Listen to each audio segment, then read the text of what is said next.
So the stacking for this is according to an old stack I learned probably when I was 10 years old from a magic book from the library. And it follows the rhyme: Jack, ass, 8, live, tree. King intends to fix several for benign queen. Is Jack, ace, 8, 5, 3, king, 10, 2, 6, 7, 4, 9, queen. And I start with the black jack and end with the black queen, and then I have another stack the same way, starting with the black jack and the black ending with the black queen. And all the rest of the cards don't have to be in any particular suit, but they just have to match. Like the next card after the jack is the red ace, a red 8, then a black 5, a black 3, red king, and so on. So these match, and I put the ones starting with the black jack on top of each other. Then I've got the other set starting with the red jack, ending with the red queen.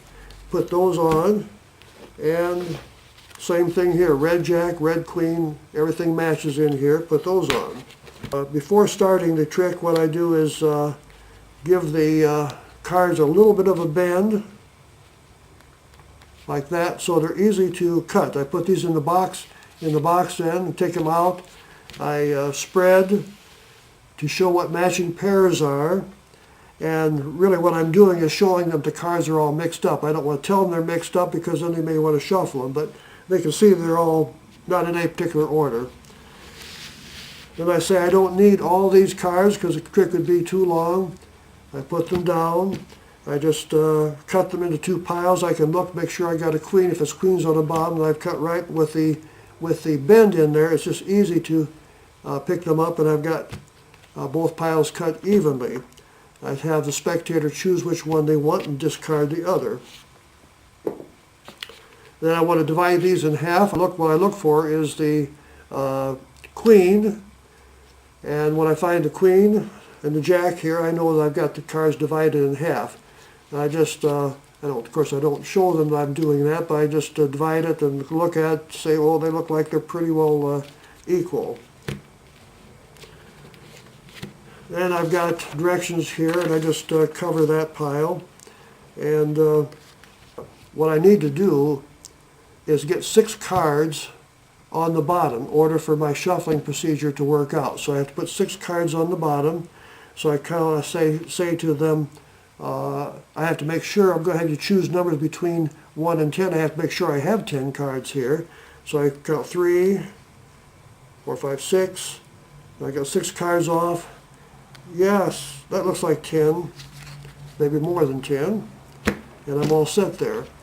Now when I shuffle them, I just take 4 cards in this hand, put 2 from here, 2 from the bottom onto the top, and then 3 to the bottom, 2 from the bottom onto the top. The last 2, I always have to make sure I got the last 2 on the bottom, because the last 2 are the jack and the ace, and I've got to get 2 cards to the bottom so that the stack is off by 2 cards. Otherwise the stacks would be the same and all the cards would match. So I got to get these 2 cards to the bottom, and that's the way I do it. There are a number of ways you could do it. That's just the way I do it. Okay, so now they choose 2 numbers. After this I have them choose 2 numbers. And they chose 2 and 9. So I say, now comes the time when we got to test you for the ability to follow directions, and they're somewhat complicated. First of all, deal 2 cards. 1, 2, turn them over and put them on your hand. Now deal 9 cards. 1, 2, 3, 4, 5, 6, 7, 8, 9. Turn those over and put them on your hand. Now, this is the top card, this is the bottom card. We don't want to change the order, so we're going to have you turn these cards over, going to have you deal these down, but now it gets complicated because you have to make sure they're all face down. So, like that.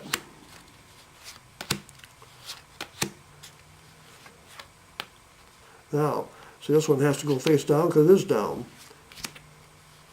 That's the complicated part, making sure that they're all face down.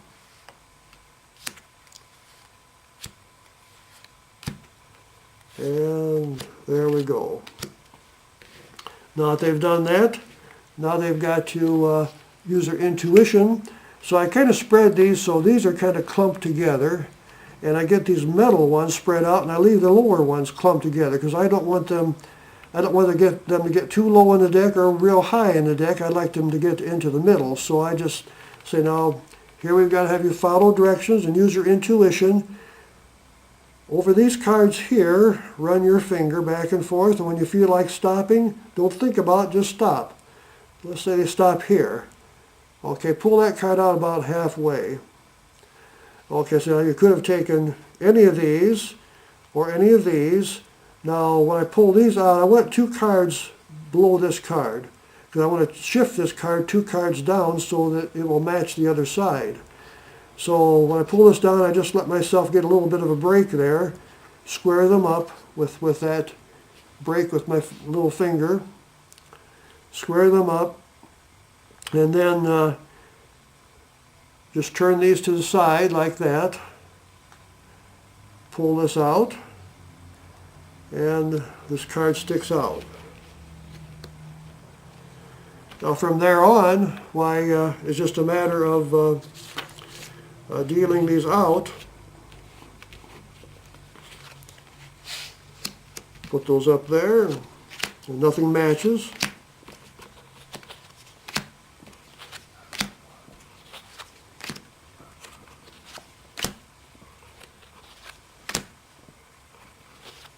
Okay, now we're to the sticking out card, and I turn the other one that is opposite halfway around. I put those up onto this pile here.